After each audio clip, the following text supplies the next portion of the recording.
Buenas tardes compañeros, nosotros presentaremos el catálogo del neoclasicismo y romanticismo. Comenzamos con La Gran Odalisca.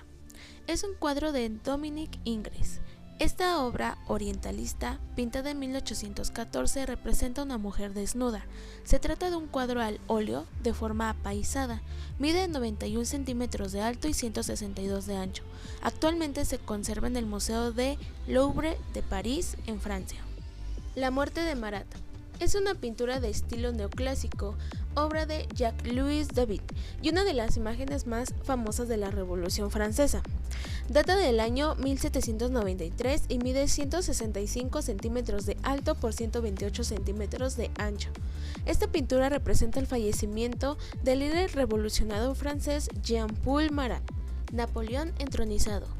Ingres realizó este retrato de Napoleón emperador por su propia iniciativa y no por un encargo del gobierno.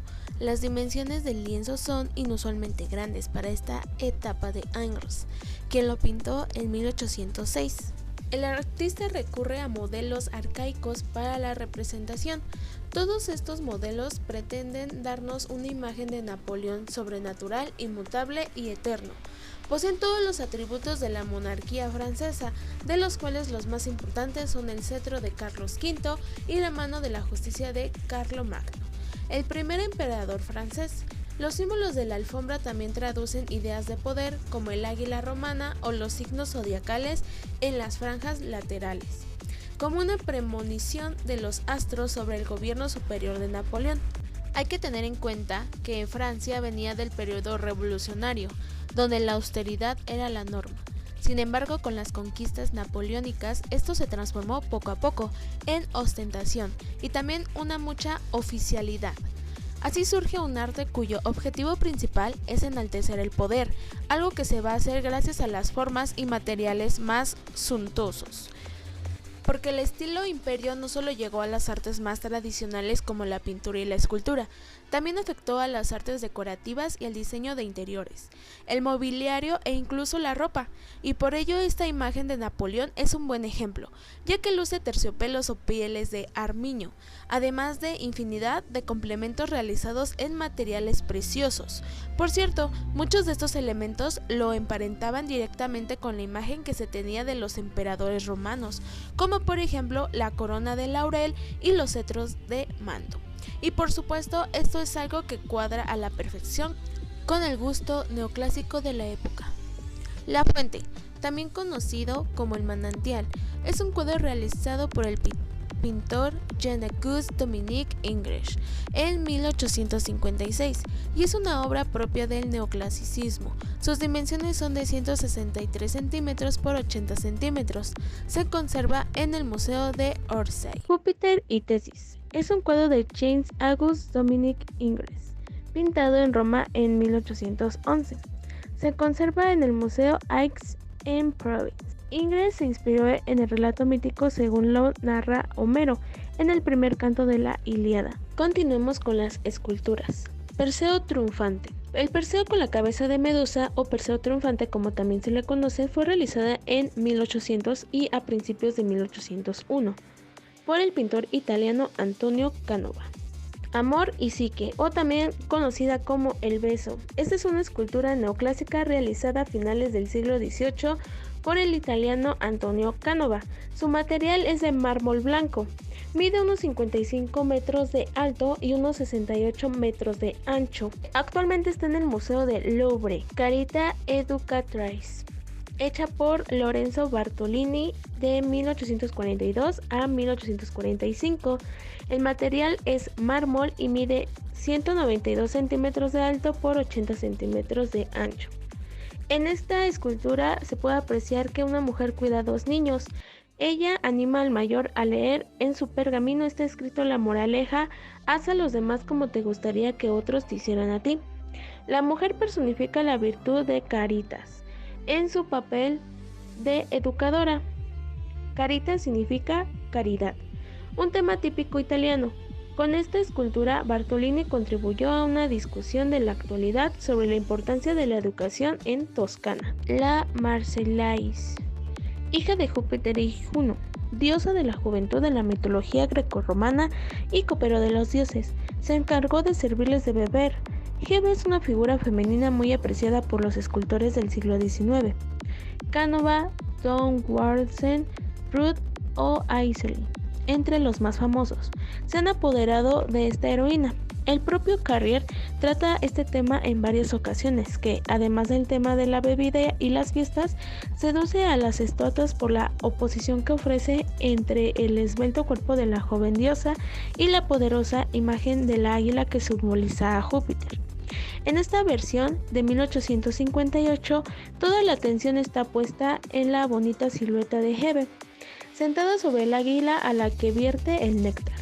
Es un primer intento elegante y algo coqueto, que marca un gesto al manierismo del Renacimiento francés. Por su preciosidad, este pequeño grupo, publicado en bronce dorado o plateado, se convierte verdaderamente en un objeto de decoración, sirviendo en particular a la hora de adornar relojes. 11 años después, en un mármol monumental enviado al Salón de 1869, Carrier renueva por completo el tema. Esta vez el águila robusta y colosal envuelve en sus alas y protege el resto de la diosa dormida. Diana la cazadora, de Houdon, el artista francés Jean-Antoine Houdon, de 1741 a 1828. Evolucionó mucho en su estilo a lo largo de su dilatada carrera como escultor. Evolucionó desde una clara influencia del arte del barroco tardío hasta convertirse en uno de los máximos representantes del estilo neoclásico en Francia, tanto que trabajó en varias ocasiones para el emperador Napoleón Bonaparte. Una característica de esta obra trabajada con la combinación de metales nobles como el mármol y el bronce es su delicadeza. Algo que queda palpable al comprobar las proporciones pequeñas de la cabeza de esta representación de una diosa grecolatina. Las dimensiones menores de la cabeza provocan que el cuerpo de la mujer se estilice, concentrando gran parte de la atención en el rostro, donde cobran un especial protagonismo sus ojos. Continuamos con la arquitectura. El pequeño Trianon de Versalles. Es un pabellón construido entre 1762 y 1768. Se encuentra situado al sureste del Gran Trianon en el recinto palaciego de Versalles. Luis XV hizo construir en principio un zoológico, un jardín, una escuela botánica y un invernadero. En 1762, el rey pidió a su primer arquitecto, Ángel Jenkins Gabriel, que construyera un palacio en un estilo nuevo, que ofreciera una vista sobre los diferentes jardines. El pequeño Trianon, sus materiales son piedra y ladrillo, y se inauguró en 1768. Panteón de París, anteriormente iglesia de Santa Genoveva, fue terminado durante la Revolución Francesa en 1790. Fue iniciado en 1758 por el arquitecto Jenkins Germain Souffot y terminado por Maximilien Breviont. Fue utilizado para el catolicismo y se ubica en París, Francia. Arco del Triunfo en París, Hotel Santo Florentín.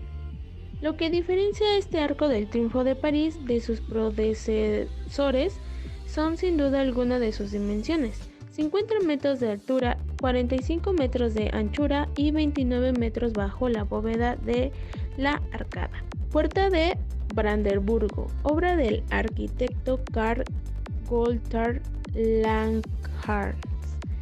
Es una construcción en piedra arenisca de 26 metros de alto por 65 metros de ancho y 11 metros de largo según el estilo neoclasicismo. Museo Antiguo.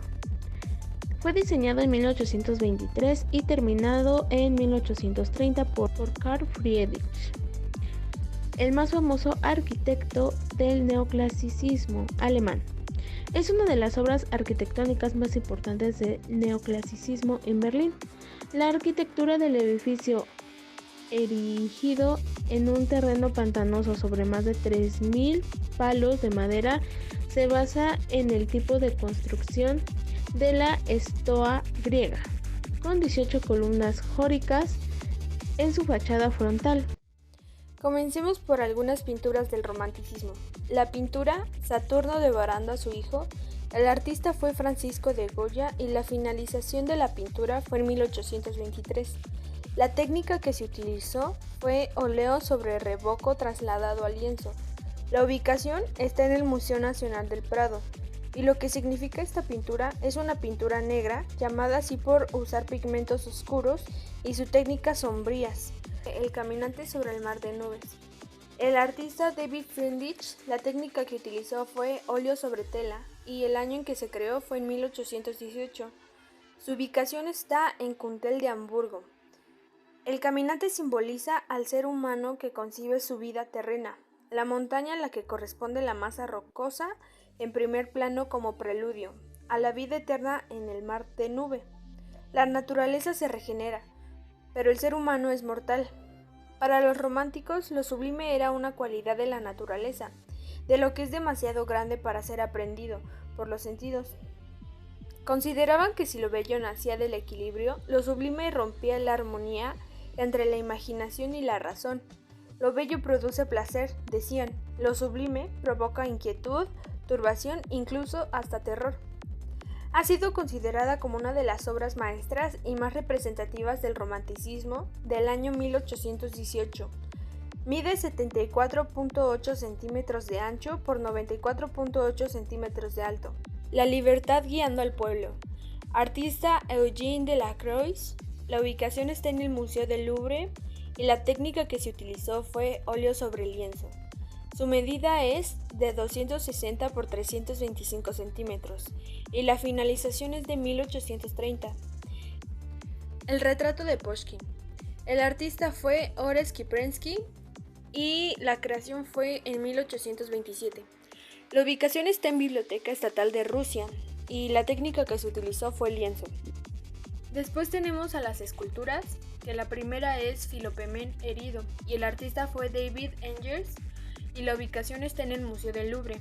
La creación fue en 1837. Gracias a su coraje y a su patriotismo, se convirtió en un ejemplo de virtud y por lo tanto en un referente. En esta escultura, David Engels lo representa herido durante una batalla. En su rostro se percibe tanto su dolor como la feroz determinación de regresar a la lucha. En este heroico desnudo de estilo antiguo, Engels añade un movimiento, expresividad y una energía controlada.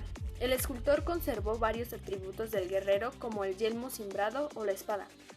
Lo que más destaca de esta obra es que el escultor se deshizo de la pureza de las líneas y los rasgos faciales idealizados propios de la antigüedad para cargar la escultura de la fuerza expresiva del espíritu romántico. La escultura de Ruge de Ils. El artista fue David Engels y la ubicación está en la plaza de Ruge de Ils. La escultura fue en honor a el militar y compositor francés, oficial del Cuerpo de Ingenieros del Ejército francés. Como militar, llegó a alcanzar la graduación de capitán del ejército. Su participación en la Revolución Francesa fue moderada. De hecho, Ruge de Ils debe su celebridad a la composición de la noche del 25 de abril de 1792. El cincel de José Graguera. El artista fue José Graguera y la ubicación está en el Museo del Prado. El año fue en 1897 y el material con el que se hizo fue mármol. La Marcela. El artista es Francois Rude y el año de creación fue en 1832. La ubicación está en el Arco de Triunfo de París y el tamaño es de 13 metros de alto por 8 metros de ancho. El niño pescador jugando con una tortuga.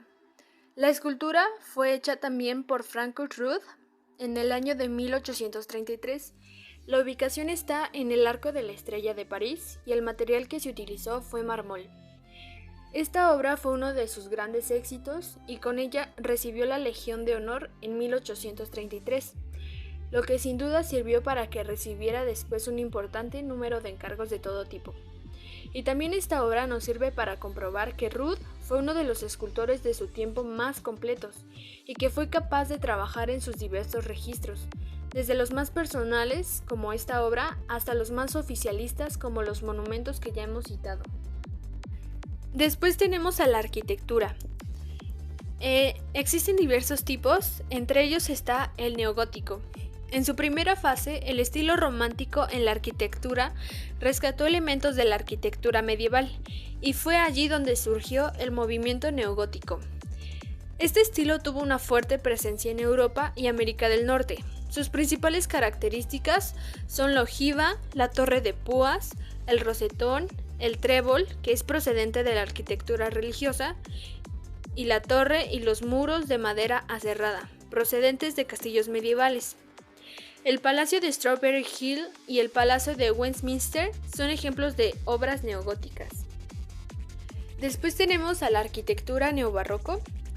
Este estilo está ligado a la aristocracia europea surgida a partir de 1880. Se aplicó en la construcción de edificios, iglesias, palacios y también teatros. Ópera Garnier, que está ubicada en Francia, uno de los íconos de la arquitectura romántica, forma parte del estilo neobarroco. Como se presenta aquí está el castillo de Neuschwanstein.